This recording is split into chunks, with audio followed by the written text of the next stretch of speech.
देखिए बात करते हैं क्वेश्चन नंबर 3 पेज नंबर 125 और एक्सरसाइज 7.2 क्लास 10 में एनसीईआरटी। इसमें क्या लिखा गया है कि आपके स्कूल में खेल कूद क्रियाकलाप आयोजित करने के लिए एक आयताकार मैदान ABCD में, आप देखेंगे यहाँ पे चित्र जो दिया है वो क्या है, ABCD। ये आयत है, क्या है, आयत में क्या होता है कि आमने सामने की भुजाएं क्या होती हैं और प्रत्येक कोण क्या होता है 90 अंश का। चूने से परस्पर 1 मीटर की दूरियां पर पंक्ति बनाई, कितने मीटर पे बच्चा है ना, चूने से बनाया गया है। और कह रहे हैं कि AD के अनुदिश परस्पर 1 मीटर की दूरी पर 100 गमले रखे गए हैं। AD के अनुदिश, इसका क्या मतलब है, ध्यान समझना। ये AD है, क्या है AD के अनुदिश मतलब AD की दिशा में, AD की अनुदिश का मतलब होता है दिशा में। AD की दिशा में कितने गमले रखे गए हैं 100, और वो जो गमले हैं वो कितने मीटर पे रखे गए हैं, 1-1 मीटर पे रखे गए हैं। और पंक्तियां भी कितने मीटर पे हैं, मतलब ये जो पंक्तियां हैं वो 1-1 मीटर पे हैं और गमले भी 1-1 मीटर पर ही रखे गए हैं। आगे बढ़ते हैं। जैसा कि आकृति 7.12 में दर्शाया गया है, आप चित्र देख सकते हैं। निहारिका कोई लड़की है, निहारिका दूसरी पंक्ति में AD के 1/4 भाग के बराबर की दूरी क्या करती है, दौड़ती है और वहां एक हरा झंडा गाड़ देती है।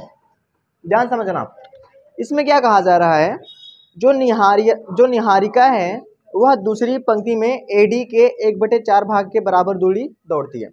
अच्छा ये बताइए, निहारिका है वह किस पंक्ति में दौड़ रही है, दूसरी पंक्ति में। किसमें, दूसरी पंक्ति में। और ये कह रहे हैं कि AD के 1/4 भाग के बराबर, ठीक है ना। अच्छा मुझे एक बात बताइए बहुत ध्यान से, AD के दिशा में कितने गमले रखे गए हैं 100, और हर गमला अगर 1 मीटर पे रखा गया है तो A से लेके D तक कितना मीटर हुआ, 100 मीटर हुआ। तो ये कह रहे हैं कि AD का 1/4 भाग दौड़ती है, मतलब कि AD है कितना 100 का 1/4, 100 का 1/4। इसका मतलब जानते हैं, इस का मतलब क्या होता है, गुणा होता है ना।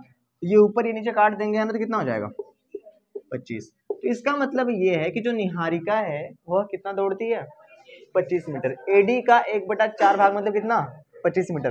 अच्छा किस पंक्ति में दौड़ती है, दूसरी में। किसमें, ये पहली पंक्ति है और ये दूसरी पंक्ति, हाँ या ना। और कितना दौड़ती कितना 25। तो अगर मैं पूछूंगा कि यहाँ पर वो है, कहाँ पे है, यहाँ पर है, तो मुझे इस बिंदु का निर्देशांक बताओ फटाफट कितना होगा, इस बिंदु का निर्देशांक कितना होगा, क्या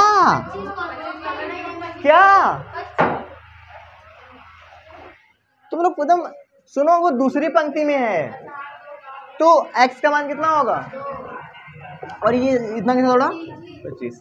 हे भगवान, कुछ भी बोल रहे, आप बोल रहे थे ना, पर बाकी लोग तो 0 कह रहे थे। बात क्लियर है, बात क्लियर है ना। तो वो दूसरी पंक्ति में AD की दिशा में AD का 1/4 भाग क्या करती है, दौड़ती है। अगर वो दूसरी पंक्ति में दौड़ेगी, दूसरी पंक्ति तो इधर है ना, तो x, और ऐसे ऊपर जाएंगे तो y, तो 2,25। आगे बढ़ते हैं। और वहां जाके वो क्या करती है, अपना एक हरा सा झंडा क्या करती है, गाड़ देती है। मान लेते हैं कि यहाँ पे एक झंडा है ना। झंडा कैसे बनता है, ऐसे। चलो ये झंडा लग गया जी, आगे बढ़ते हैं। प्रीत 8वीं पंक्ति में, अच्छा एक और लड़की जिसका नाम क्या है, प्रीत क्या करती है, 8वीं पंक्ति में AD के 1/5 भाग के बराबर दूरी दौड़ती है और वहां एक लाल झंडा क्या करती है, गाड़ देती है। जो प्रीत है कितनी पंक्ति में, 1 2 3 4 5 6 7 8, यानी कि 8 यहाँ पे, हाँ या ना, है ना।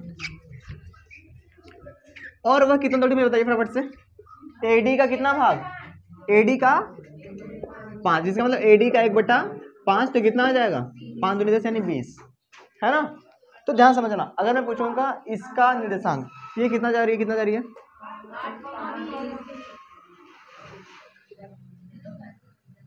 ये यहाँ पे, हाँ या ना? तो ये 8 हो जाएगा, ये कितना हो जाएगा? 20 हो जाएगा। 8वीं पंक्ति में और कितना दौड़ रही है? 20। तो क्या कहा गया, आगे बढ़ते हैं। दोनों झंडों के बीच की दूरी, ये यहाँ पे इसने अपना झंडा गाड़ दिया ना। ये कौन लड़की है?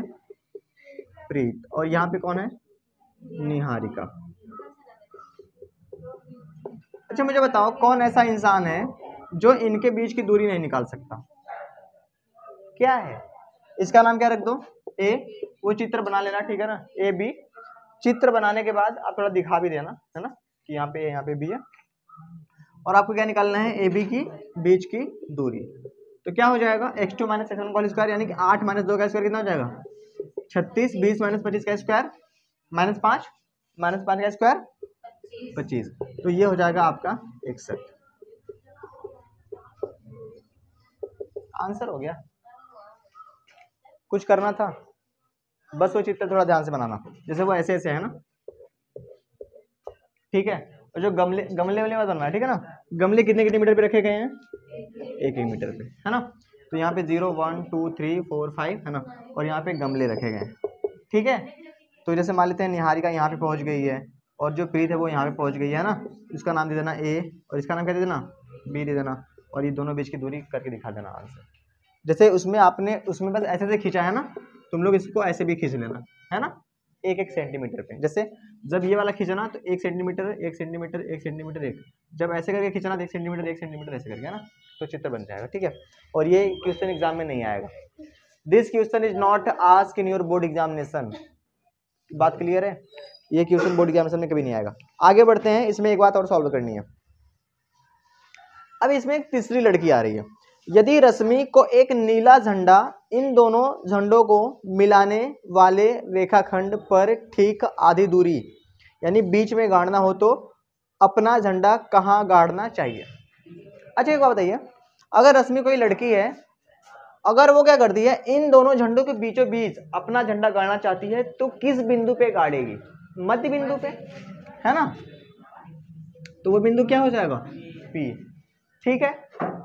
तो अब ध्यान से, अगर आपको ये मध्य बिंदु है, अगर ये निकालना है, नहीं आ जाएगा?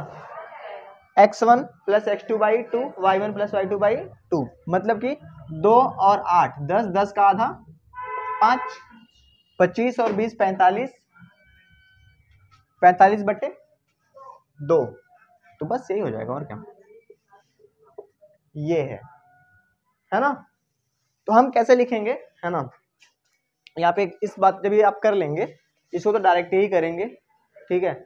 उसके बाद आप क्या लिखेंगे कि माना तो पी बिंदु पर अपना झंडा गाड़ती है, जो कि ए बी का मध्य बिंदु है। तो अतः मध्य बिंदु पी का जो निर्देशांक वो ऐसे से ऐसे और ऐसे से ऐसे।